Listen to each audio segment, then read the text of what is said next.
ఈ సీఎం రేవంత్ రెడ్డి నేడు రేపు కీలక సమావేశాలు.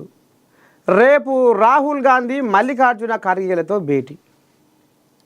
మరి పని మీద పోతుంటే తాత రేవంతమయ్య అంటే ఇక గాముచ్చటే ముంగట వేసుకుంటారు. ఏంది బీసీలకు 42% రిజర్వేషన్లు అంటే ఇస్తారా అంటే ఇస్తుంది. అసెంబ్లీలో కూడా ఒక కొలిక్కి తీసుకొచ్చినాం, ఢిల్లీకి పంపినాం. ఇప్పుడు ఢిల్లీలో నానబెడుతురు కాబట్టి ఏం చేయాలి? గతంలో రేవంతమయ్య కూడా అన్నాడు, అఖిలపక్షాన్ని తీసుకుపోయి మోడీ మెడలు ఉంచుతా, చర్చిస్తా, మాట్లాడతా అన్నాడు. ఇక అది ఎక్కడ కసిగంత లేదు, ఇక లాభం లేదు అని ఇక మళ్ళీ ఢిల్లీకి పైన కడుతుండట. ఇక మరి మోడీని కలవబోతుండట.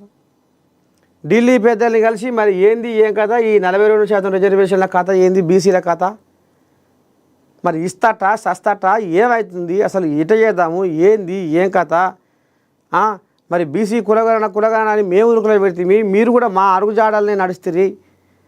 మరి ఇప్పుడు జనాలు ఏమనుకోవాలి? మేమైతే సకర్తో వాళ్ళే పోతున్నాము, బీజేపీ వాళ్ళే అడ్డం వస్తున్నారని మేము చెప్తున్నాం. మరి మీరు ఇవాళ బిల్లుని పాస్ చేస్తారా చేయరా? 9వ షెడ్యూల్ని కలుపుతారా కలపరా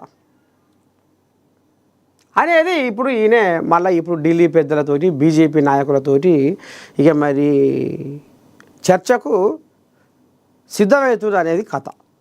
చూద్దాం మరి ఈ చర్చలో ఏం తేలుతుంది, ఏంది ఏం కథ అనేది, ఏమేమి మాట్లాడతారో ఏం కథ అనేది మళ్ళా ఇందాం. రపా రపా అంటే మెడ చూపిస్తామా, తాట తీస్తాం.